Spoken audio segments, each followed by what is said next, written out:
नमो सद्गुरु भास्करा कीर्ती सगळेला की सेवक झालो तुमच्या लागवरजना अहो स्वामी तुपेले मला काय माझी वाणी मानेर संतासी बंधू चित्तासी आपुया कीर्तनमूर्ती सेवेकरता निवडलेला म्हणून सर्वांच्या पाठात असलेला जगद्गुरु जगद्गुरू तुकोबा यांचा अत्यंत महत्त्वाचा असा अभंग आहे. या अभंगातून तुकोबा तुम्हाला काहीतरी सांगतात, एक मार्ग दाखवतात. कोणता मार्ग दाखवतात? सुखाचा मार्ग दाखवतात. तुकोबाने आपल्याला मार्ग दाखवण्यासाठी ज्याचे आले त्याचे त्यांना कुणीतरी पाठवलेलं आहे असं स्वतः तुकोबा म्हणतात. मला मार्गदर्शन करण्यासाठी निरोप देऊन पाठवलेला आहे आणि मी जे तुम्हाला सांगतो त्याच मार्गावर अवलंबून तुम्ही करा. रानभरी होऊ नका. अस्ताव्यस्त म्हणजे काय? मना मनोमार्गी केला तेथेची मुक्तता. अरे पाठे मला स्वतःच्या मनाला काही वाटत असतं, मनाच्या मागे लागायचं नाही.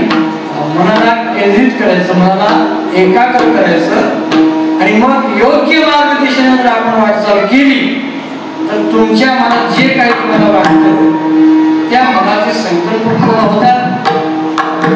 असं एकमेव जर काय आहे तर हा मी एक सेवन केलेला मी तुम्हाला वाटत आहे असं एकंदर आपण थोडक्यात अर्थ आहे. थोडासा परिहार देणं आवश्यक आहे. आज सगळ्यांना माहिती आहे महाराष्ट्रामध्ये पंढरपूर क्षेत्र दिंडीरवनामध्ये वैकुंठ ज्याला म्हणतात त्या पंढरी नगरीमध्ये आज धुमधुमली अवघी धुमधुमली पंढरी क्षेत्रामध्ये आवड ठेवायला जागा नाही. चंद्रभागेत स्नान करायला म्हणलं तर कपडे ठेवायला जागा राहणार नाही. एकाच्या हातात कपडे द्यावं तसंच नाही करून तसंच घ्यावं. इतकी गर्दी असते मला का तर एकादशी आहे, आषाढीचा महापर्व काळ आहे. वारकरी संप्रदायाचा आपला वैभव आहे.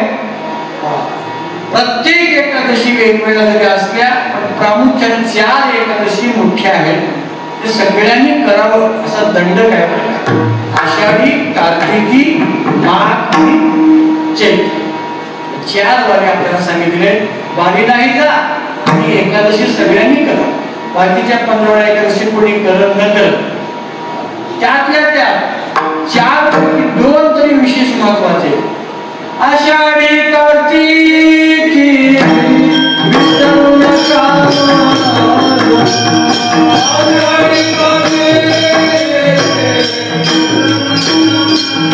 आषाढी कार्तिकी विसरू नका.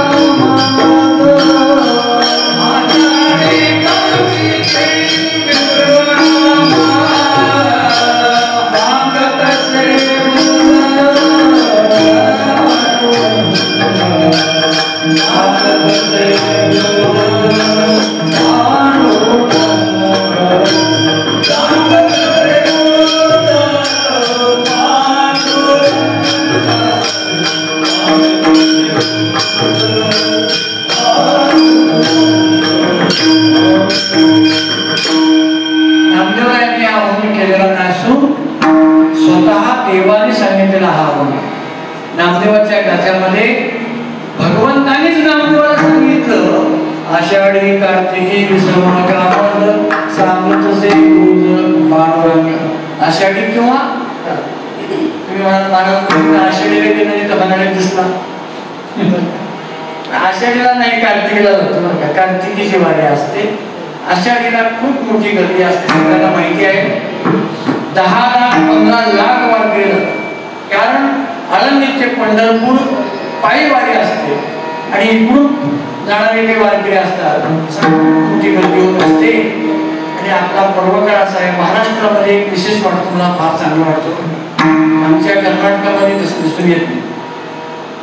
आजच्या दिवशी प्रत्येक गावागावामध्ये दिंडी काढली जातात.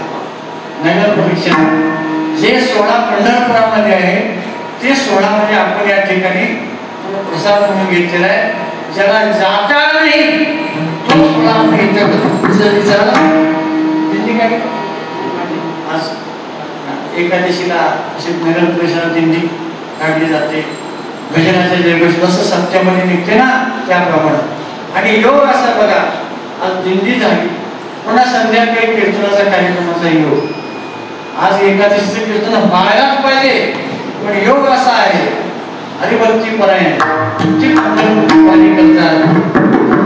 वारकरी आहेत रामराव दादाराव बिरादार, आणि त्यांच्या वडिलांचं पुण्यस्मरण आजच्याच दिवशी तिथीला आहे.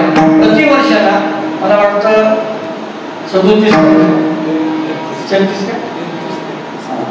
37वा पुण्यतिथीचा कार्यक्रम म्हणजे आहे 2024 मध्ये.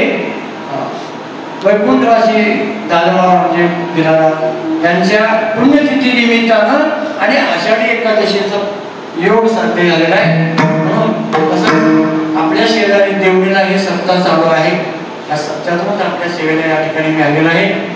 खरं म्हणजे आपण सुंदर आहे. आणि या कार्यक्रमाला उपस्थित असलेले सर्व गावकरी मंडळी, प्रतिष्ठित मंडळी, आमचे कार्यकरी मदनाचार्य या कार्यक्रमाला हजर आहेत. मी मागच्या वर्षी नव्हते देशमुख, आणि YouTube चॅनल आपल्या संबंधातले आमचे शिंदे गुरुजी आलेले आहेत. असं सर्वांना धन्यवाद. अभंगाकडे वळूया. अभंग जगद्गुरु तुकोबाराय म्हणतात, मी जो रस सेवन करतो तेच मी तुम्हाला वाटतो. बऱ्याच वेळा असं होतं आपण एक खायचं दुसऱ्याला एक द्यायचं. ते कोणी करतं, ते कृपण असतात ना, जरा द्यावं वाटत नाही वेगळ्या. आपण घरामध्ये एक वेगळा लागलेला द्यायचं, आणि भिक्षुकाला किंवा जे कोणी असतं त्याच्यासाठी वेगळी करायचं. त्याला काय म्हणतात, पंक्ती भेद. पंक्ती भेद करणं पाप. अगोदर गरिबी होती आणि म्हणून असं करायचे, वेगळा पाहुण्यासाठी वेगळा, दुसऱ्यासाठी वेगळा, एक दुसऱ्याला असं करायचं. पण जे समर्थ असतात, श्रीमंत असतात, त्यांच्याकडे असा भेदभाव नसतो. ते सगळ्यांना आपण जे खातो ते दुसऱ्याला द्यायचं, अशी पद्धत असते. माऊलीची पूर्वी सांगतो, समर्थाची पंक्ती भोजनी तळील्या वरिल्या एकची पक्वानी, तेवी अर्थे पठणे मुक्षुची लाग.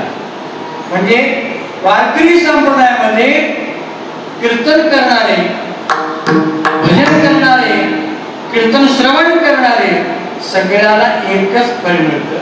मला वेगळं, तुम्हाला वेगळं, त्याला वेगळं मिळतं, प्रत्येकाला एकच मिळतं, पण मोक्ष. जसं श्रीमंताच्या पंक्तीमध्ये बरं का वरच्या मजल्यावर बसलेला आणि खालच्याला सगळ्यांना एकच बोलत असते ना, त्याप्रमाणे संप्रदायामध्ये अर्थे पठणे मोक्षाची लाग, मोक्ष मिळतो. आणि म्हणून जगद्गुरु तुकोबाराय म्हणतात, मी जो रस सेवन केला तेच तुम्हाला वाटतो. अभंगाचं पहिलं चरण,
रिकाम्या जागा भरा, सेवितो हा रस, हा म्हणजे टिंब टिंब हा रस.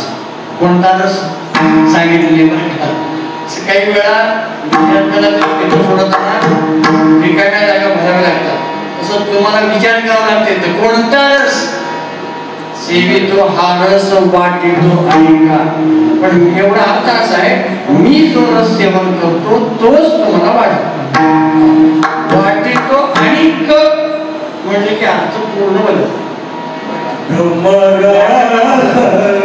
व्याकरण एक असं म्हणाच बरं का, एक टिंब एक अनुस्वार चुकला, एक मात्रा एकाना माझा जर चुकला तर सगळा अर्थ बदलतो. म्हणजे कसा सेवितो हा रस वाटितो आणि क म्हणलं की मी एक रस सेवन करतो तुम्हाला एक वाटतो कसा. आणि का म्हणलं की मी जो रस सेवन करतो तोच तुम्हाला वाटतो. आता रसाचे प्रकार थोडक्यामध्ये आपल्याला काही करायचं आहे आणि जास्त विस्तार योग्यच करायचं. रस म्हणल्यानंतर साहित्यातले काही रस आहे. साहित्यामध्ये व्याकरणशास्त्रामध्ये काही रस आहे. कुठला एखादा ग्रंथकार असतील, पुराण लिहिणारे, ग्रंथ लिहिणारे, आता आमचे ते कृती पुराण वगैरे ग्रंथ लिहितात, त्यांना ते रस माहिती पाहिजे. त्या रसामध्ये कधी किंवा नाटक लिहिणारे नाटककार त्यांना ते रस माहिती असेल. कधी आता कोणते कोणते रस असतात? श्रृंगार, करुण, वीर, रौद्र, हास्य, अद्भुत, भयानक असे विभत्स आणि शांत असे 9 रस आहेत. त्या 9 रसाची योजना साहित्यामध्ये, ग्रंथामध्ये, नाट्यक्षेत्रामध्ये आणि सिनेमामध्ये सुद्धा हे 9 रस भरलेले असतात. कधी हसायचं राहतं, कीर्तनामध्ये सुद्धा राहतात. हास्य रस म्हणजे विनोद करणे, श्रृंगार रस म्हणजे श्रृंगार म्हणजे वर्णन करणं, स्त्रियांचं पुरुषांचं त्याचं वर्णन करणं, त्याच्या रूपाचं वर्णन करणं श्रृंगार रस म्हणतात. श्रृंगार रसामध्ये केलेलं आहे. अभंग सुद्धा तसे असतात काही काही. आणि काही वेळा करुण रस, कुठली कथा कीर्तनामध्ये बरं का करुण रस असतो. काही वेळा बुवा सुद्धा असं एखादा विषय सांगून रडवतात. रामजी प्रकाश महाराज साठे हसवतात पण लगेच रडवतात. असे काय बरोबर ते हसवायचे तिथं लगेच आणि पुन्हा एक गंभीर विषय सांगा तर लोकांना एकदम रडवतात. रस भरावे लागतात. करुण रस, वीर रस, कधी कधी शौर्याचे कवडे गायचे असतात. छत्रपती शिवाजी राजांचा म्हणजे इतिहास सांगायचा असतो. मिरची जवानांचा सैनिक सांगायचं असताना तिथे वीरश्री आली. कधी विभत्स रस, भयानक, अद्भुत रस. अद्भुत रस म्हणजे काय असं कल्पनाच करायचं नाही, काहीतरी करायचं. उदाहरण सांगू तुम्हाला. अद्भुत रस म्हणजे कुंभकर्ण ज्या वेळेस समुद्रामध्ये थांबायचा तर समुद्रातल्या पाण्यात त्याच्या बेंबीवरती यायचं. अद्भुत रस. कुंभकर्ण ज्या वेळेस झोपला, झोपेत असताना कुंभकर्ण श्वास घेत असताना त्या श्वासाबरोबर मोठे मोठे उंट गाडव मध्ये जायचे. लोकांना वाटतं अद्भुत असं लिहिलं सांगायचं. पौराणिक सुद्धा सांगतात मग सांगतात. आणि त्याच्यामध्ये जात असताना आणि हे गुण सांगितलं कसं आहे तसं सांगितलं. कुंभकर्णाची दाढी करायची होती. दाढी करायला गेला नाही. दाढी करायला गेल्याबरोबर ते कातर घेत असताना ते एकदम श्वासावर कातर जात.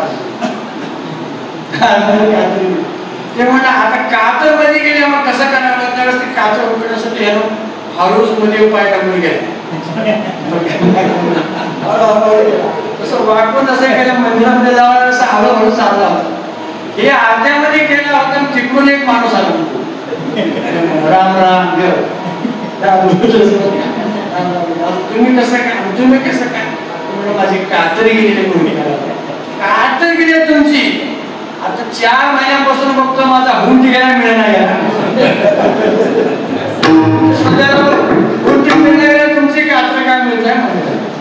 आता हे काय अद्भुत रसाचा प्रकार आहे आणि त्याच्यातून हास्य रस प्रकार होतं. म्हणजे असं काही सांगितलं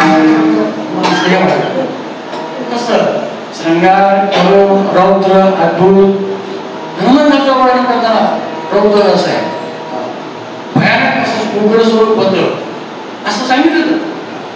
आणि काही वेळा विभत्स रस म्हणजे असं ऐका वाटत असं सांगतो, कारण विरस सांगायचं. काही वेळा सांगता सांगता अशा प्रकारे काही रस असतात महाराज की ते शांत रस असतात.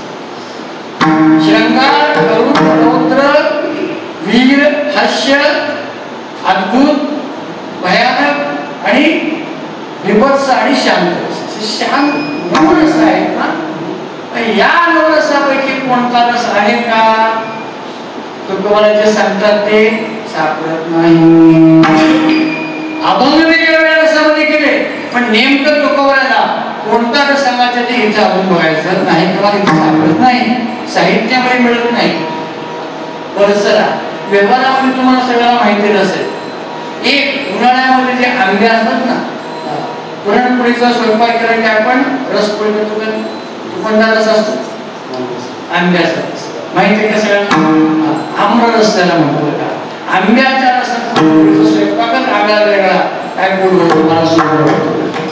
आपल्याला आंब्याचा रस माहिती. काही वेळा उन्हाळ्यामध्ये चहा नका हो म्हणले की घरी गेल्यावर आपण काय करतो मग थोडं लिंबू पाणी करू का, चहा नका लिंबू पाणी करा. लिंबू पाणी करा म्हणजे काय, पाणी तर आहे पण त्याच्यामध्ये लिंबाचा रस, लिंबू ते एक रस माहिती. आणि असे काही उसाचा रस. काही वेळा बघा व चहा उन्हाळा पिण्यापेक्षा दुसरं काही पिण्यापेक्षा एक ग्लास मस्त रस प्या, उसाचा रस. आणि खरंच बरं का उसाचा रस एवढा महत्वाचा आहे. शेतकरी ऊस पिकवतो, शेतकऱ्याच्या शेतामध्ये ऊस येतं, शेतकरी उभा त्याचं काय म्हणतात ना, काय म्हणतात ते गाळण करतो ना, ऊसाची गाळण करतो त्यावेळेस रस उत्पन्न होतो आणि त्याच्यातून ते विकलं जातं. कुठली कंपनी नाही, कुठं त्याला बेनिफिट पुन्हा दुसऱ्या कंपनीला नाही, कुठं कुणाला होत नाही, डायरेक्ट इकडे जातं सगळं त्याच्याकडे मिळतं. फायदा जरी झाला शेतकऱ्यालाच होतो का नाही. पण शेतकऱ्याचा एक ग्लास जर रस केला मग सांगू का 10 प्रकारचे रोग बरे होतात. 10 प्रकारचे रोग खूप फार महत्वाचं आहे. त्याच्यातलं एक सगळ्यांना माहित आहे कोणतं, रस केले कुसाचा कोणता रोग होतो, कायमिन कायमिन कायमिन म्हणजे रस प्यावा, ऊस खावा म्हणतात की असे अनेक रोग आहेत ते कमी होतात. मग हे ऊसाचा रस पित नाही तर दुसराच रस पितात. ऊसाचा रस नाही, आंब्याचा नाही, लिंबाचा नाही, ज्यूसचा रस नाही, मग कोणता प्रसिद्ध झालेला जे रस पेताना तोंड मोकळं करून असा रसा मला तोंड मोकळं करायचं. बघायला वाटत नाही का काय की का मध्ये काय पडलं म्हणजे डोळे झाकून येतात. आपण डोळे झाकतात मला काय माहिती डोळे काय झाकतात की म्हणजे त्याला सुद्धा माहिती राहते हे नको, कारण डोळे इमानदार आहेत. डोळे सांगतात त्याला अरे बघ बघ हे रस जर पेलास ना तुझं तर बरबादी आहे, तुझ्या घराची बरबादी होते असं म्हणल्यामुळे ते भिवून का करत डोळे झाकून पीक असताना काय आनंदाने तिथे असं झिडकाऱ्या तिथंच पिते. तेवढं तोंड मंगळ करून झिडकाऱ्या करून प्यायची काय करतात. पिल्यानंतर मोदी गेल्यानंतर मग त्यावेळेस त्याची मग आयडी त्यावेळेस त्याची आयडी वेगळी राहणार. मग त्यावेळेस गावातल्या सरपंचाला भेट नाही, मंत्र्याला भेट नाही, कसला कोणाला तर भेट नाही, कोणाला भेट नाही. हत्तीवर बसून राजा आला त्या काळात विशेषच्या काळामध्ये मला काय माहित आहे कोण आहे, अरे हे कोण आहे वरी बसताना खरेदी करतो म्हणाले त्याला कधी करत असं म्हणतात की आमचे इंग्रजी माणूस सांगत होते रस्ता किती मोठा जर असेल तर रस्त्यावर बुडत नाही, तिकडे तिकडे पडता पडता आणि एकदम जाताना असं वीज संपले, वीज संपल्यावर तिथंच थांबलं. आपण हे कोणी काढायला माझा फोटो त्याचा फोटो कोणी खेचला का, कोणी फोटो काढला बंद झालं गेला. पुढे गेल्याबरोबर एक वेगळं होता किलोमीटरचा नोंद दाखवतात ना इथून आता उद्या इतकं किलोमीटर आहे म्हणून त्याला काय वाटलं जास्त पिल्यामुळे त्याला कुठेतरी थांबल्याचं वाटलं. म्हणजे माझ्या सरक बाजूला तुला सरक म्हणाला त्याला काय बोलते मला आता सरकतोच काय आलाय म्हणजे ह्याच्यालाच वाटायला मला वाकडं झालंय म्हणून आणि जोरात लाट मारायला गेलं. लाट मारण्यात फिरला म्हणून थोडं फिरलंही गेलं कसं असं फिरलं आता कसं सरकार असं कोणी केलं असले मला तेरस म्हणजे कोणता माणूस कोणता सोमरस. सोमरस आहे.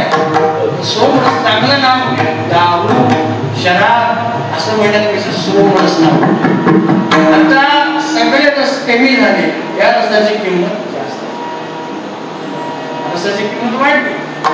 ते नेहमी सांगत एक बाटली जन्मल्यापासून जरी कोण बाटली असते त्या बाटलीमध्ये पाणी असतं की पाण्याच्या बाटलीची किंमत 20 रुपये.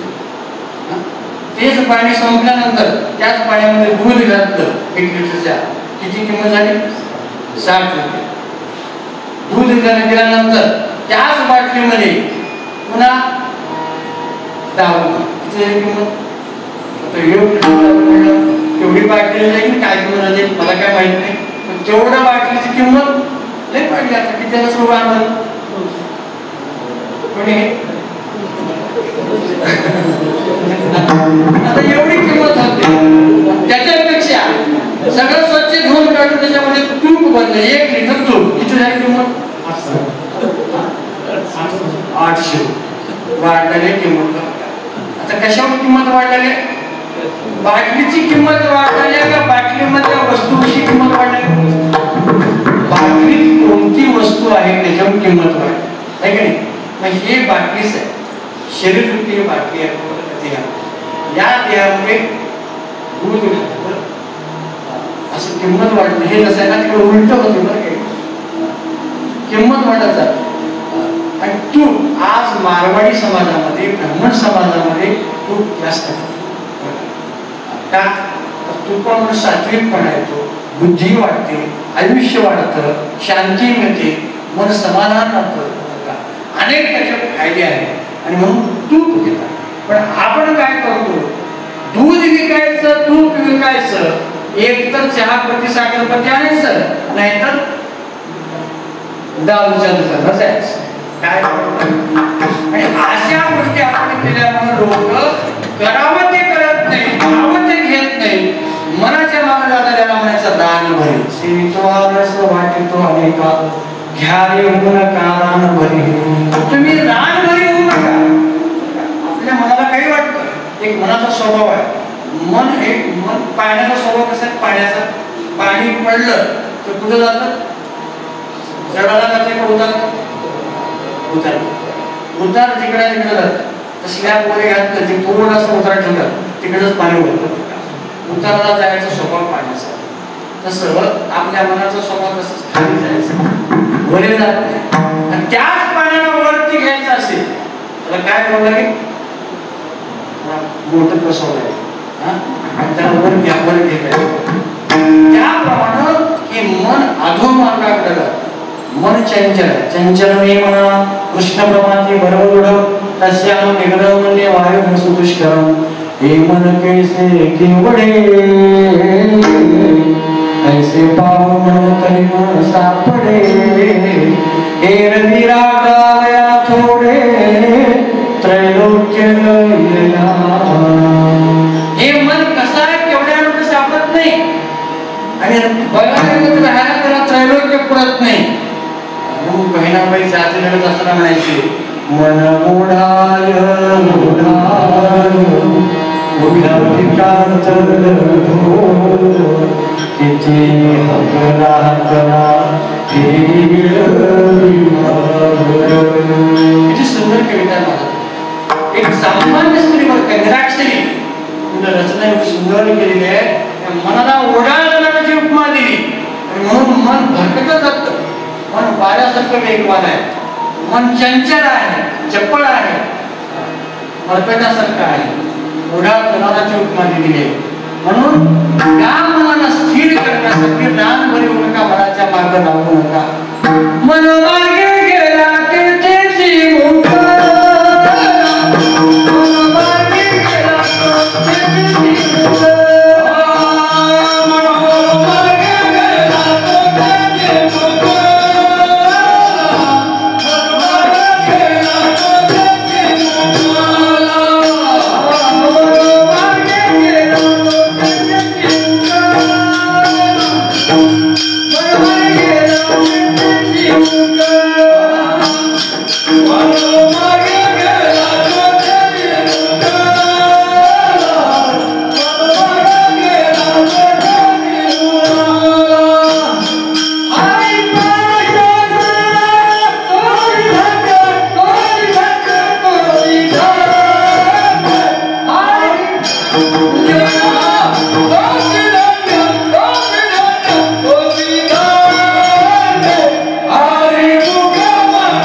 मनोमार्गे गेला तो, मनाच्या मार्गातून गेला तो, तुम्ही असा मी असं कोणी असं बरं का, आणि केवळ मनाच्या मार्ग जर लागलो तर तिकडे मुक्काम लागतो.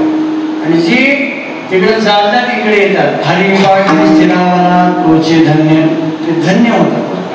जगामध्ये धन्य होण्यासाठी काल दिवडीमध्ये गुण बरोबर का, धडीनं पुढे गुण गाता रूप दृष्टी निहाळता, बरवा बरवा पांडुरंग हा मन होता. जीवनामध्ये बघायला गेलं तर कुणाच्याही इच्छा पूर्ण होत नाही, मनाची शांती कुठेही होत नाही, मन सारखं भरकटत असतं. आणि हे मन कुठे स्थिर होतं, बरवा बरवा पांडुरंग कांची सावळी सुरंग या ठिकाणी स्थिर होतं बरं का.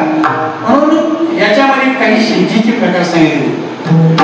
सात्विक गुण संपदा ज्यांच्याकडे असते, जे भक्तिमय वातावरणामध्ये भक्ती करतात, त्यांच्याकडे सात्विकपणा जर आला, त्या सात्विक मार्गातून कष्टातून मिळवलेलं जो धन आहे, जो पैसा आहे, त्या पैशामुळे काय होतं,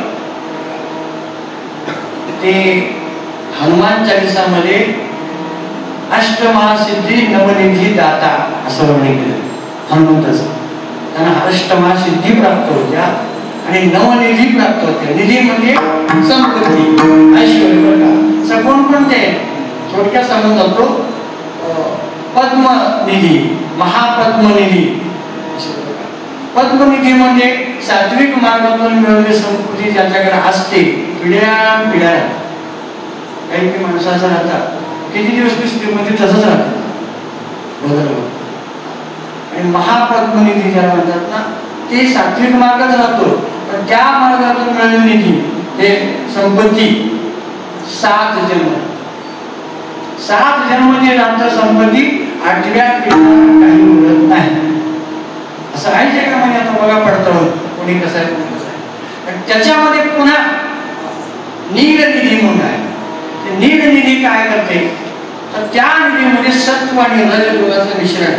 म्हणजे कधी इमानदारी, कधी बेईमानी, कधी इकडून किंवा इकडून, जिकडे मिळाल तिकडून जर का मिळवायचं. आणि असं मिळालेली संपत्ती 3 पिढ्या मुकुंद निधी निधी.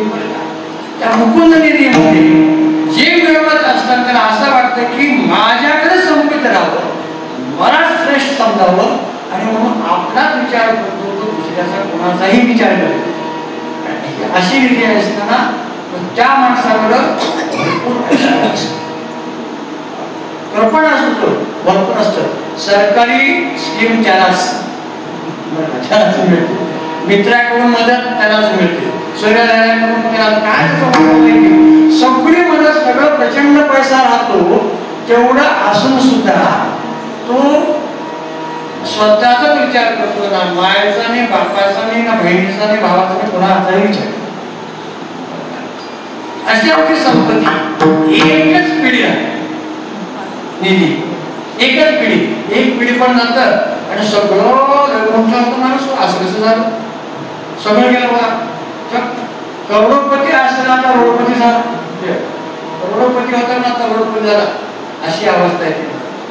म्हणून आळंदी क्षेत्रामध्ये आपण पाहतो, आळंदीहून आपण येत असताना आज मोठ्या मोठ्या मुंबईसारख्या शहराची मोठी मोठी श्रीमंत माणसं असतात ना, जे पायात गरीब, त्यांना खडे उंची असतात असतात, पण ते बाहेर पायात काही असताना येतात, वाचनाची सेवा करतात आणि खूप दान करतात.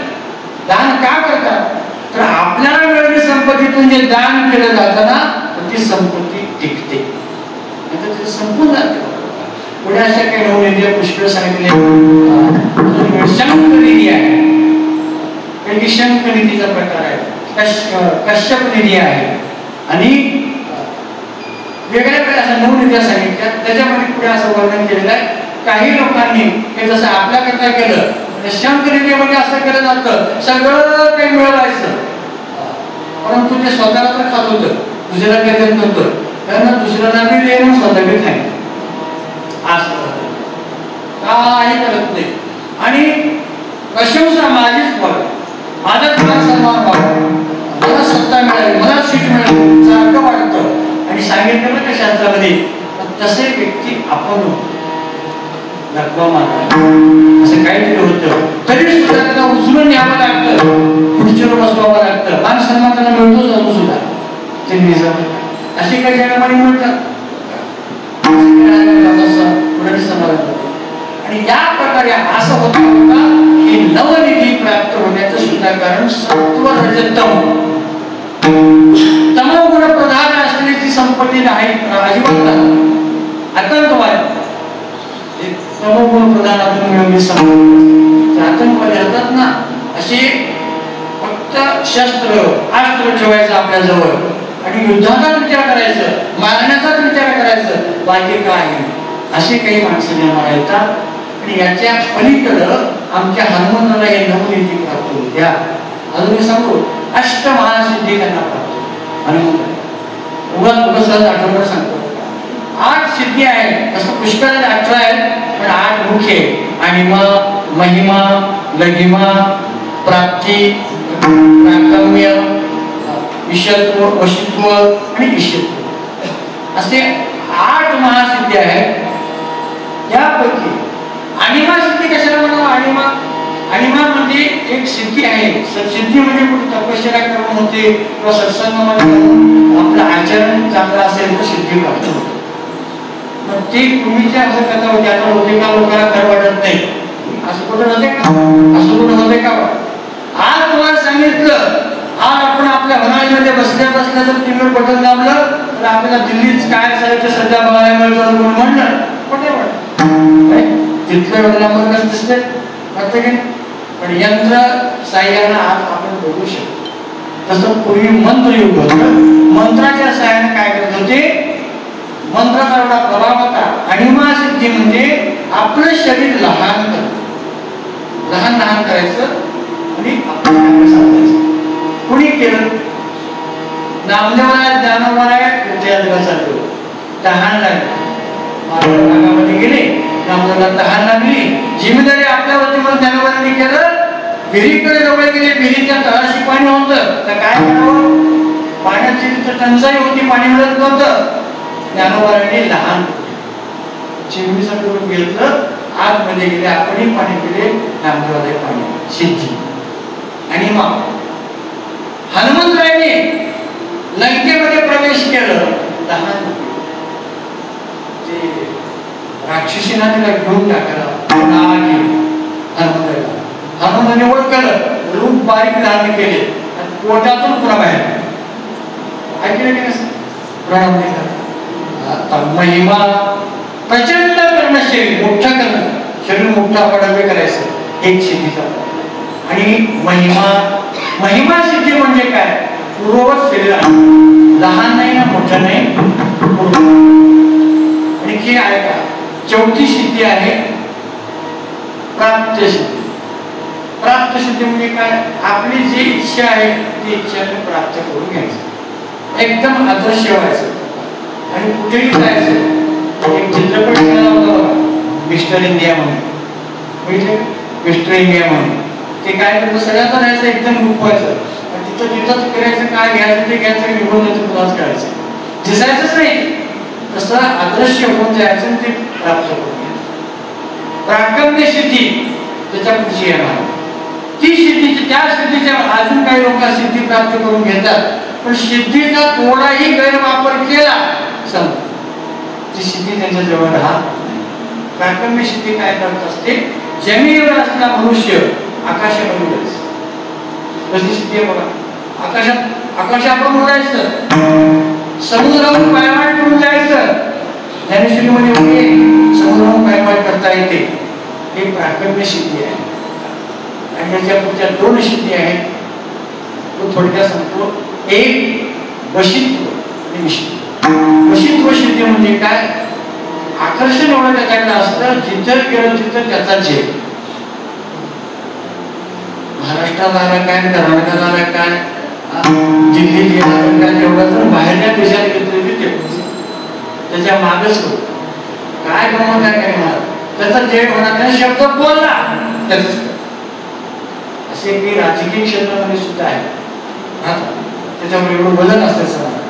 अजून एक शेवटची सिद्धी आहे विशित्व सिद्धी. हे सिद्धी कुणाकडे आहे बघा असं वाटतं अंगावर. सामान्य माणूस घरात इस्टेट नाही, ऐश्वर नाही, गाडी बंगला नाही, खूप काही जमीन नाही, खूप काही सोनं नाणं काही घरात नाही. सामान्य घरातला माणूस सर्वसामान्य माणूस असतो, पण त्या माणसाची एवढी किंमत राहते कुठेही सगळ्यामध्ये जरी गेलं तर त्यांना आवडलं होतं काहीच नाही बाबा, त्यांना थोडं बोलायचं, त्यांचं वागायचं म्हणा, ते बोलावं ते व्हायचं. ही जी गंमत आहे ना ती ईशित्व सिद्धी आहे. अशा अष्टमहासिद्धी आणि नवनिधी हनुमानाला प्राप्त होत्या. ते कशामुळे झाल्या तर हनुमानाने काय केलं होतं, केवळ देवाचं भजन, देवाच्या भक्तीशिवाय भजनाशिवाय काही केलंच नाही. म्हणून अंदाज आपण असा लावला पाहिजे. तुकोबांनी सांगितलं सेवी तो हा रस, कोणता रस, हे व्यवहारात रस नाही, साहित्यात रस नाही, कोणता रस आहे त्यापैकी दोन रस आहेत, एक भक्तिरस आणि ब्रह्मरस. ब्रह्मरस घे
म्हणजे सगळे माहिती करून मग कोणता रस ब्रह्मरस काढा जेणे पिढा वारी, तुमच्या मागची पिढा सगळी दूर होते, तुम्ही हे रस सेवन करा. कोणता ब्रह्मरस. आता ब्रह्मरस म्हणजे बाहेर कुठे मिळते, पुण्या दुकानात मिळते, दुकानात मिळत नाही, कुठे मिळते, क्षेत्रात मिळते, कारण ते देहू पंढरपुरामध्ये मिळतो. दुकानात काय, दुकानात नाही, संतांच्या दुकानात मिळतं. सज्जने मांडले तुकार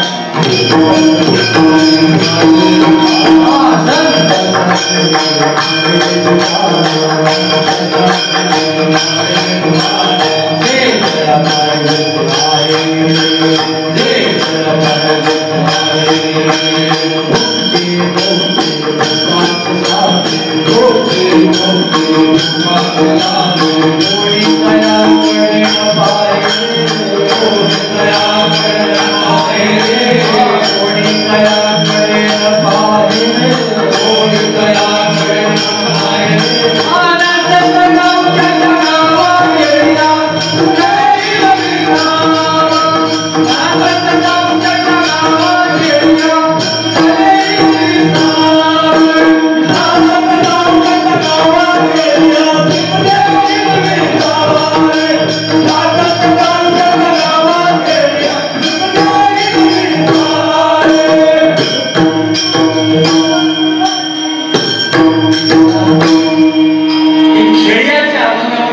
अभंग आहेत महाराज बरं वारकरी.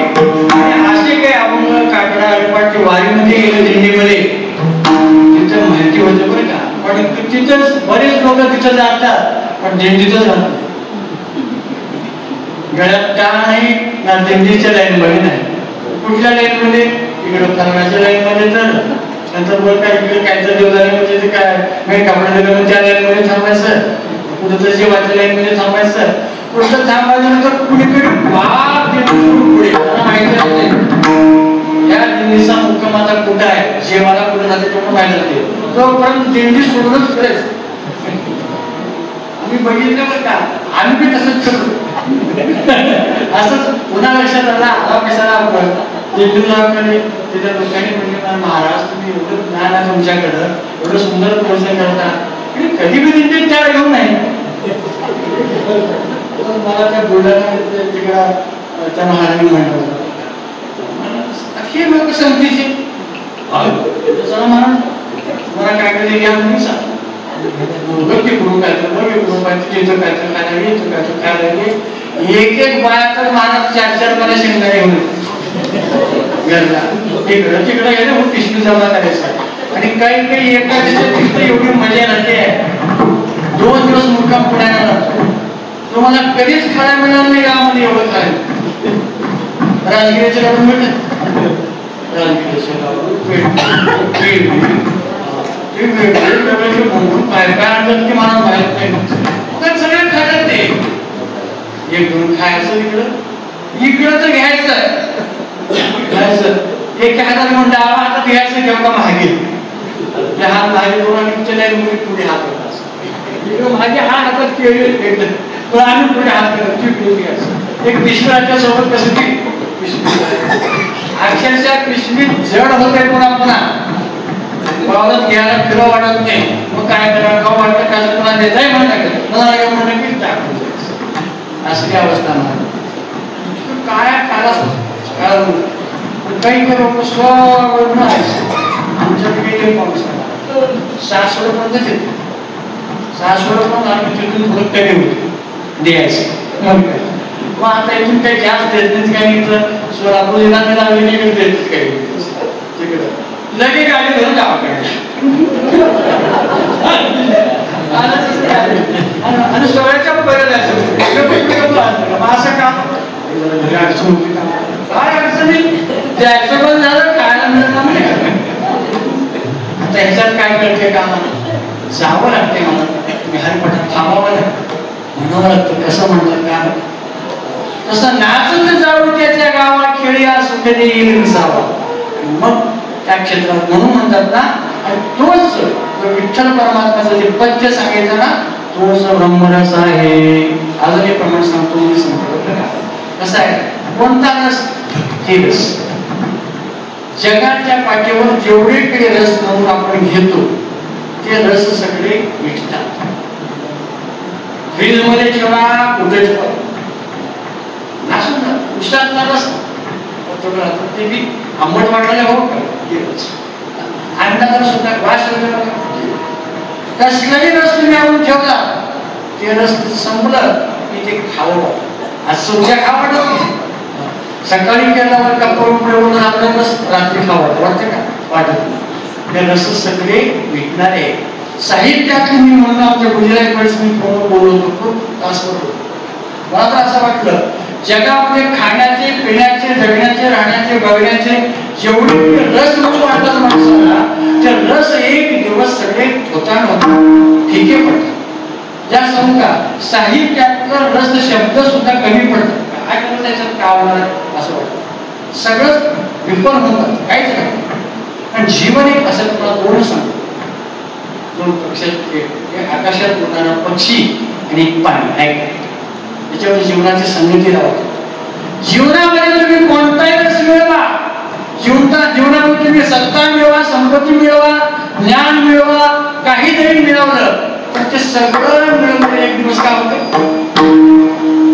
सफलता मिळवली सफलता राहत नाही सफलता होते. जीवनामध्ये सफलता कधी मिळत नाही. काय मिळत नाही सांगू तुम्हाला. आकाशात उडणारा एक पक्षी आकाशात उडणारा पक्षी त्या मार्गाने गेल्यामुळे त्याचं काही पावलवाट आहे? किती पक्षी उडतात? एक पक्षी गेला किंवा ह्या मार्गाने गेला बघा, जसं पावलवाट असते बघा, इथून गेला बघा पाऊल, इथून चाकाने गेले बघा, इथून गाडी गेली बघा, असं जर ओळखतो तसं आहे का? ओळख नाही. तसं जीवन आहे.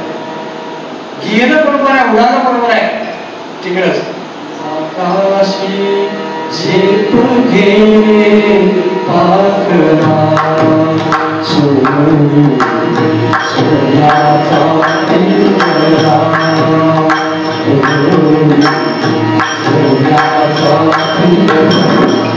तिकिटामध्ये बरोबर केलं बघा.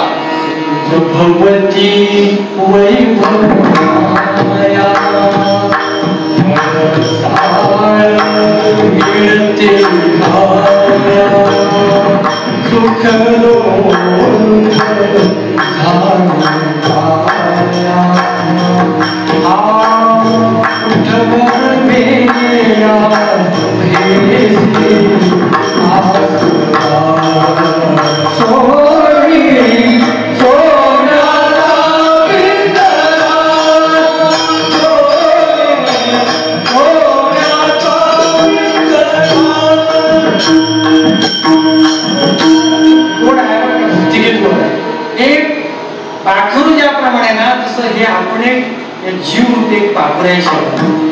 शरीर हे पिंजरा आहे, त्याच्यामध्ये जीव नावाचं एक पाखरू आहे आणि याच्यात लई बरं आहे. लई बरं म्हणजे काय बरं नाही, सोड पिंजरा. सोन्याचं म्हणाले घर माझं मोठ्या वाटाले काय नाही, बंधनाला काम नाही, मुक्त हो असं म्हणालं. पण पाखरू गेल्यानंतर ते सगळे मार्ग दिशा सापडत नाही. एक दुसरं, पाण्यामध्ये एका पातेल्यामध्ये पाणी घ्या आणि त्या पाण्यामध्ये एक काडी घ्या आणि रेषावर एक स्वास्तिक काढून दाखवा. हे निघतं का? दोन काढा, स्वास्तिक काढा, निघतं का? काढल्यासारखं वाटतं, रेषा बोलल्यासारखं वाटतं, काही तसंच मिळतं. तसंच आहे जीवनामध्ये. त्या जीवनामध्ये सगळे प्रयत्न आपण जे काय करत असतो ते सगळे निकामी आहेत. लटिका व्यवहार सर्व हा संसार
जीवन आहे. असं जीवन आहे म्हणून जीवनात रस काय, मग कोणताच रस नाही. म्हणून संतांनी सांगितलं भगवानच सेवन करा. मी कोण आहे याचा विचार करा. आहे मी कोण करावा आहे मी कोण करावा विचार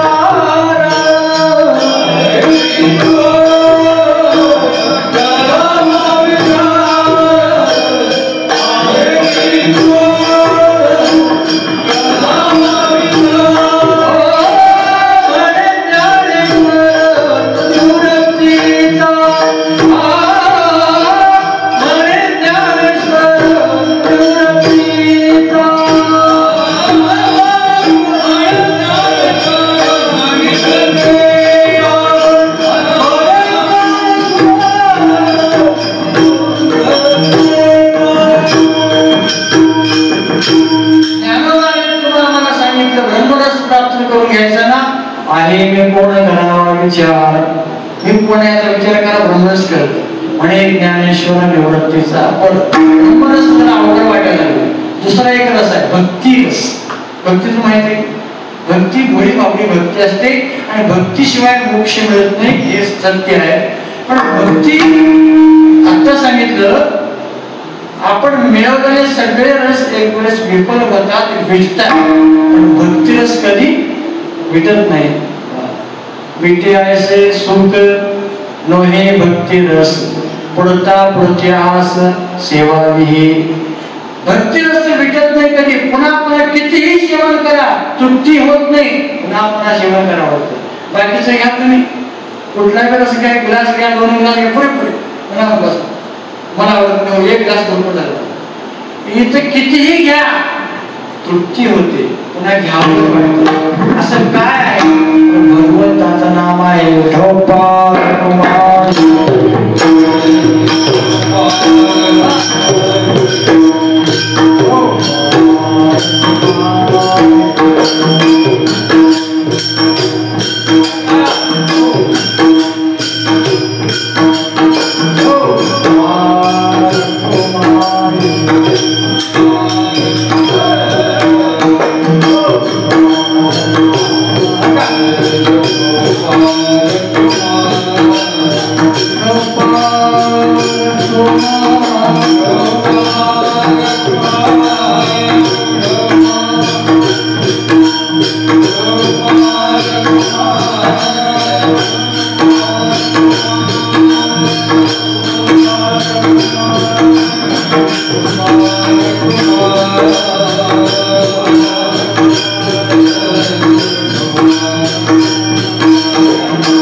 विठे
दानशूर दाता. जगामध्ये पृथ्वी तलावर एकच दानशूर आहे. कोण? जो विटेवर थांबलेला आहे. आता कोण विटेवर थांबलेला? विटेवर कोण थांबलेला? विठ्ठल. विटेवर कसं थांबलेला आहे? पाय माझे पुढे करून. नाही, समान पाय. देवाचे पाय समान का बरं आहेत? तर त्याचं कारण आहे, देवाच्या दर्शनाला जर श्रीमंत जाऊ द्या, गरीब जाऊ द्या, ज्ञानी जाऊ द्या, धनी जाऊ द्या, शूद्र जाऊ द्या, चारी वर्णाचा कुठल्या पण जाऊ द्या, भेद नाही, समानता आहे. समदृष्टी आहे. विटेवरी ज्यांचे पाऊल समान, समान पाऊल ठेवली. तोच एक दानशूर दाता. आणि जगामध्ये तोच एक दानशूर आहे. थोडी शंका. आपल्याला असं वाटतं पंढरपुरामध्ये आहे, आपल्याही गावामध्ये बरोबर आहे, पण जगाला ज्ञान देताना तो कसं काय? तो तर कधी विटेच्या खाली उतरत नाही, कधी कोणाला भेटत नाही. का मागं भेटला सावतामाला, नामदेवाला, दानवरांना, आणि तो कसं काय दानशूर वाटतं की मग सांगू? तो उतरत जरी नसला, गावाकडे आपल्याला येत नसला, पण त्याच्याकडे शक्ती 3 प्रकारचे: कर्तृ, अकर्तृ, अन्यथा. काही वेळा स्वतः येऊन संकटात सहाय्य करणं, काही स्वतः येऊन देणे. जसं ध्रुवाला, उपमन्यूला स्वतः येऊन देणे. आणि अकर्तृ काही वेळा न करता नुसतं इशारा केल्याबरोबर इथूनच सगळ्या ह्या स्वर्गाच्या उतरणी सगळ्या पाडायचं झाकण त्याच्या नुसतं बसल्या ठिकाणीच. आणि काही वेळा दुसऱ्या मार्गात आपण जात नाही, पण दुसऱ्याला त्या ठिकाणी जायला सांगतो बरोबर, त्याला मुलांना बुद्धी देतो आणि तिथे जाऊन त्याचं ते काम पूर्ण करतो. अशी शक्ती असल्यामुळं तो दानशूर आहे. एक. दुसरं, परमात्मा दानशूर कसा आहे? सगळ्या माणसाला, शेतकरी वर्गाकडून तुम्ही आहोत, शेती पिकली तर सगळंच काही समाधान. शेतीच समजा पिकली नाही, पाऊसच पडला नाही, कुठल्या कंपनीत माल जातो का, कुठले पैसे येतात, कोण कुठला व्यवहार सगळा बंद होतो. म्हणून शेती पिकवणं हे काम भगवान करतो की नाही. प्रचंड मोठा पाऊस पडतो. आता बघा, आपल्याला थोडा मोठा पाऊस पडला, देवाला किती चिंता आहे. पाऊस पडत नाही, पाऊस पडत नाही, एवढं म्हणतो आपण. कसं कधी पाऊस पडावा, किती पिकू आपण, देवाला सगळी चिंता आहे. आणि सगळीकडे भरपूर किती वनस्पती तेवढ्या, वृक्ष फळं तेवढे, नवे नवे शेतीचा माल तेवढा. तिच्या पोटे तुम्ही बोलला तरी कमीच पडतो, अजून इतकं माल लागतो. आणि हे कोणी केलं? देवाचे देणे, देवाचे देणे. देवाचं देण आहे मला, परमात्मा देत असतो. आणि म्हणून तो परमात्मा जगाचा चालक मालक आणि दानशूर आहे. तोच एक दानशूर होता. तो भरपूर बसल्या ठिकाणी देतो, असा म्हणून तो दानशूर आहे. दानशूरामध्ये अनेक दानशूर राजे होऊन गेले. कर्णाधिक शिंदे राजा दानशूर होऊन गेले, पण ते एकट्याला जिथं असते त्याला दान देतात. परमात्मा बसल्या ठिकाणी त्याचं स्मरण करा, तुम्हाला सगळ्यांना सुख देणारा परमात्मा आहे. तो जे एक दानशूर दाता. आपल्या मनातली जी संकल्पना आहे, तुम्ही खरी भक्ती करा, खरी पंढरीची वारी वर्षाकडे बरोबर न चुकता जर तुम्ही भावनेनं जर वारीला आपण गेला, तुमच्या मनाचे संकल्प पूर्ण करणं परमात्मा करत होतो. मनाचे संकल्प पावले, संकल्प पावले,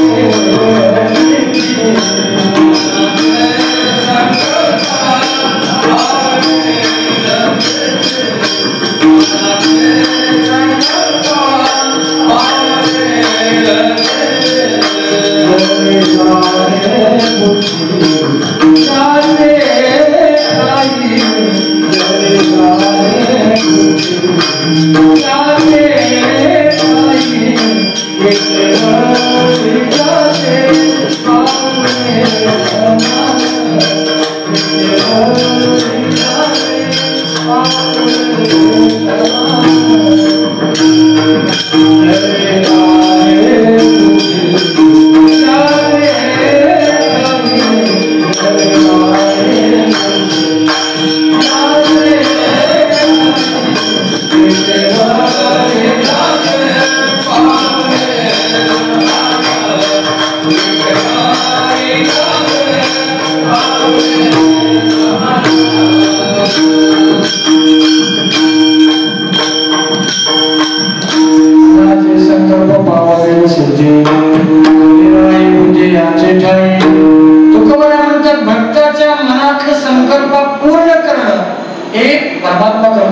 झाले? मन आणि बुद्धी हे दोन देवाच्या जवळ असतात. भगवद्गीतेचा 9वा अध्याय वाचा.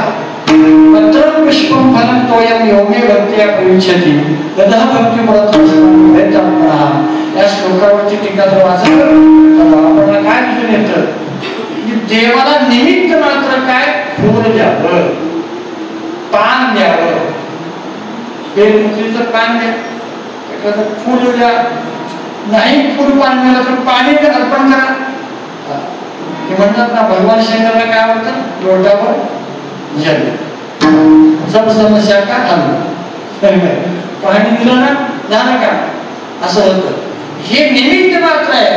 नाही पान फूल फळ नाही जर काही मिळालं, देव हे मागत नाही तुम्हाला. देव एकच मागतो, तुमचं मन मागत, तुमची बुद्धी माझ्या ठिकाणी ठेवा.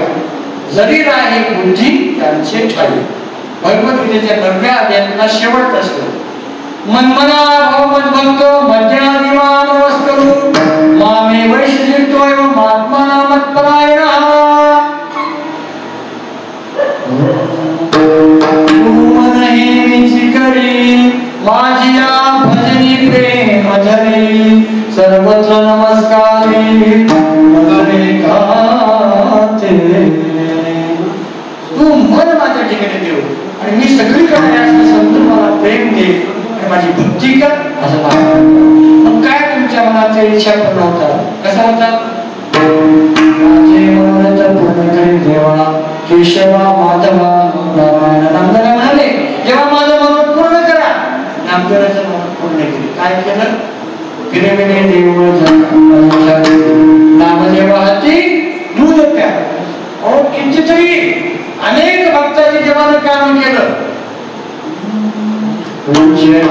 काही नेणे भगवंता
God.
कबीराच्या मागे कबीराचे शेणे म्हणला रोहिदास समाजाचे जन्म रंगला.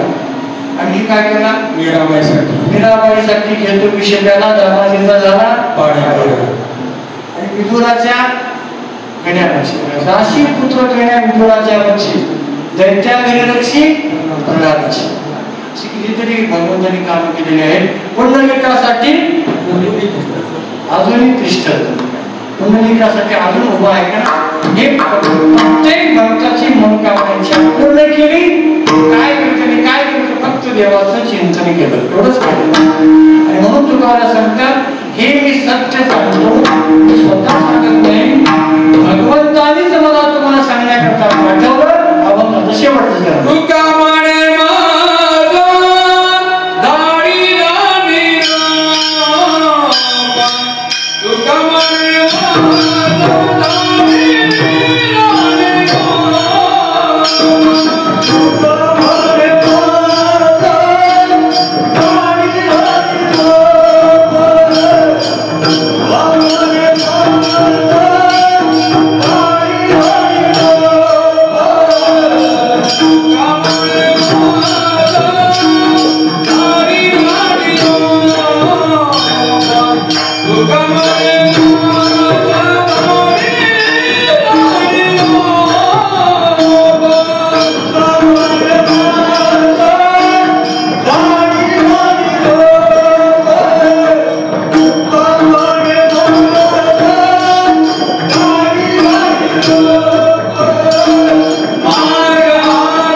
तुका म्हणे मला झाडीले निरोपा मार्ग हा सोपा सुद्धा.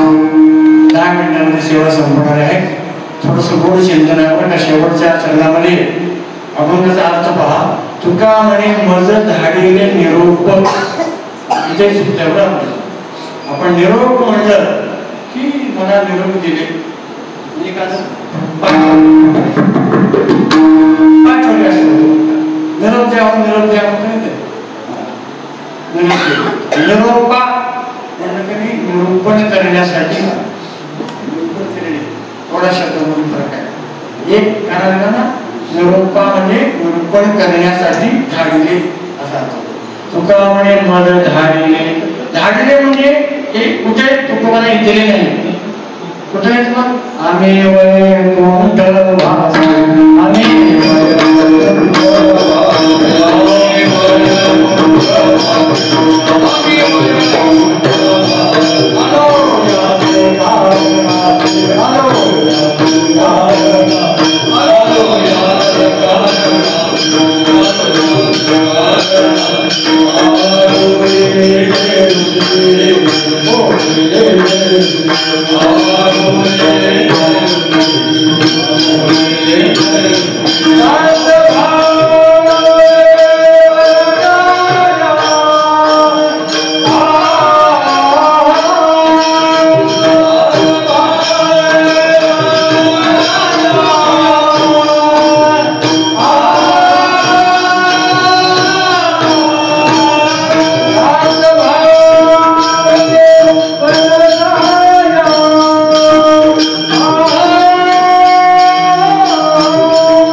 म्हणजे संत म्हणतात तुकोबार आणि वैकुंठामध्ये राहणारे आलो याचे कारण एवढ्यासाठीच आम्ही आलो का आम्हाला भगवंतानं ऋषी मुनीने सांगितलं ते तुमच्यापर्यंत पोहोचण्यासाठी पोच करण्यासाठी.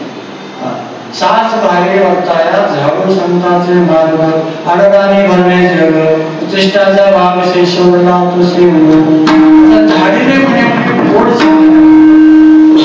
हे शोधावं लागेल. सगळ्यात अवघड ग्रंथ पुराणामध्ये सगळ्या शास्त्रामध्ये कळस त्याला म्हणतात. कळस शेवटचा अवघडातला अवघड ग्रंथ ज्ञानोबरांचा त्याचं नाव आहे अमृत अनुभव. अमृत अनुभव ज्याला कळालं त्याचा जीवन संबंध कृतार्थ झाला आणि अमृत अनुभवाची गोडी ज्याला लागली ते प्रत्यक्ष अमृतच आहे. त्याला काय जगामध्ये स्वारस्य लागणार एवढं आहे. आणि त्या अमृत अनुभवाच्या शेवटच्या प्रकरणात 10 प्रकरण आहेत. 10व्या प्रकरणामध्ये काही माऊलीच्या ओव्या आहेत. त्या ओव्याचा संबंध या अभंगाशी आपल्याला लावायचा. कसं तुकोबारे आम्हाला उपदेश करतात याचा अर्थ तुकोबारे स्वतःहून करतात का नाही तर त्यांना भगवंतांनी पाठवलेलं आहे. आता ओवी आहे का ज्ञानोबा असं लिहितात.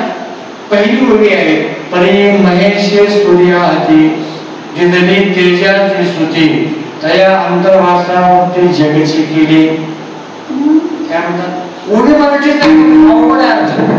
ज्ञानोबा महेश म्हणजे महादेवाने सूर्याच्या हातात काय दिलं तेज प्रकाशाची ज्योत दिली. सूर्य आम्हाला प्रकाश देतो का नाही देतो. सूर्याला प्रकाश पण आम्हाला सूर्याचा प्रकाश मिळतो त्या अर्थी सूर्याला प्रकाश देणारा कोणीतरी दुसरा आहे तो म्हणजे परमात्मा आहे. भगवद्गीतेकडे चला हे आपण झालं. भगवद्गीतेमध्ये असं वर्णन केला करतात. भगवद्गीता काय सांगतात तर ते सूर्य सुद्धा जो आहे ना त्याचा प्रकाश सुद्धा नाही तो मीच त्याला प्रकाश देतो असं भगवान कृष्ण परमात्मा सांगा तुम्ही श्लोकावर काय काहीतरी का त्याप्रमाणे हा एक अर्थ झाला. जगाला प्रकाश दिला सूर्यानं त्याला देवाने प्रकाश दिला एक उदाहरण. दुसरं उदाहरण सांगू तुम्हाला. दुसरे एक उदाहरण त्याचं ज्ञानोबा आहे त्याच्यामध्ये जे चंद्राचं उदाहरण कारण चंद्राचे अमृत घातले. चंद्राला अमृत आहे की नाही माहिती आहे का नाही. चंद्राचा प्रकाश आहे आपल्याला एवढं माहिती आहे पण चंद्राला अमृत आहे आणि चंद्र अमृत पौर्णिमेच्या दिवशी चंद्राचा अमृत पडतो मानवाला. ज्या ज्या वनस्पतीवर पडतात त्या त्या वनस्पतीला फळ लागतं. ज्या ज्या वृक्षाला पडतात त्या त्या वृक्षाला माधुर्यता रसयुक्त पदार्थ तयार होतात. म्हणून का चंद्राचे दिलेले अमृत जे चंद्राला अमृत दिलं ते काय तयासे येतो रे म्हणतात ते काय त्याच्यासाठी दिलं का मी. चंद्राला अमृत भगवंताने दिलं चंद्रासाठी दिलं का कोणासाठी दिलं. चंद्रासाठी दिलं नाही. चंद्राचा अमृत आम्हाला मिळावं म्हणजे तर त्या चंद्राने त्याचा चंद्राच्या उपयोग आम्हाला तिसरं उदाहरण घरामध्ये दिवा आहे. सोपं उदाहरण आहे दिवा. का घराची का दिवा आहे ना तो दिवा जो उजेड तो घराचा ती सुरुवात म्हणजे घरातला दिवा प्रकाशित देतो घरात प्रकाश देतो. गगनी अतिशेवा रूप तो जगाचा चिकी. तसं दिवा घरात प्रकाश देतो पण आकाशामध्ये अवकाश जे आहे ना ते सगळ्या जगाला सामावून घेतो. आता कसं उदाहरण हे कुणी केलं तर त्याचा निर्माता कुणी वेगळाच आहे पण त्याचा उपयोग आम्हाला होतो. असं अनेक दृष्टांत ज्ञानाला दिले. अनेक ठिकाणी असं सांगतात. एक शेवटचा दृष्टांत आहे आगाधे ही उचंबळती. आता अमृत आणि विष याबद्दल तुमचे वागलेवर का पंढरपूरला मारवाडी समाजामध्ये मुरलीधर महाराज धूत म्हणून होते. फार अधिकारी खूप ज्ञानी आहेत. त्यांच्याकडं ज्ञान होतं महाराज आणि मी काही करून त्यांना विनंती करून आमच्या गावाला आणलो. आमचे 2 दिवस राहिले 2 दिले होते महाराज. साखरे महाराजच्या लेवलचे महाराज रंगनाथ गुरुचे शिष्य होते.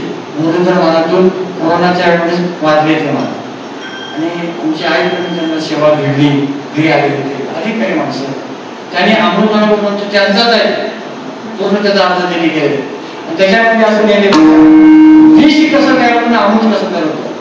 तांब्याचं भांड पितळ असतं ना पितळीच्या भांड्यामध्ये गुळ घेतलं आणि दही कालवलं विष तयार आणि चांदीच्या भांड्यामध्ये दही आणि साखर जर मिश्रण केलं घोटून केलं तर अमृत आहे. असं हे विष तयार आणि त्या भांड्याचा त्याचा संबंध आला. तसं इथे या ठिकाणी म्हणतात अगाधे ही उचंबळती ती चंद्रीची ना शक्ती. अगाधे म्हणजे समुद्र. समुद्राला भरती येते ते काही ऐकलं की ना कधी येते पौर्णिमेला अजून सुद्धा विज्ञान एवढं प्रगती झालेलं आहे पण हे कोणाला अंदाज लागला नाही. पौर्णिमेला अशा लाटा उसळतात आणि समुद्राला ओढी भरती येते मला चंद्राला उघड. मग समुद्राला भरती कशामुळे आली चंद्रामुळे आली. बरोबर आहे. आगाधे ही उचंबळती ती चंद्राची शक्ती ते चंद्राची शक्ती आहे का. त्याप्रमाणे की वृक्षाला फळ येतात ते झाडाचे येतात ना फळ ते कोणामुळे येतात. वसंत तरी कधी होती झाडाचे दाणे. शब्द कसे म्हणजे वसंत ऋतू आला की वृक्षाला फळ लागतात. चंद्र पौर्णिमेला उगवला की समुद्राला भरती येते म्हणजे समुद्राला भरती येण्याला कारण चंद्र. झाडाला फळ येण्याला कारण वसंत ऋतू. तसं तुकोबरा तुला उपदेश करण्याचं कारण भगवान पाठवून त्यांनी पाठवलेलं आहे. पण तुका म्हणे मला झाडले नरोपा माधवला सोपा सुखवले केवळाचे पावले समान तुझे कथा शोध जाता ज्ञानेश्वर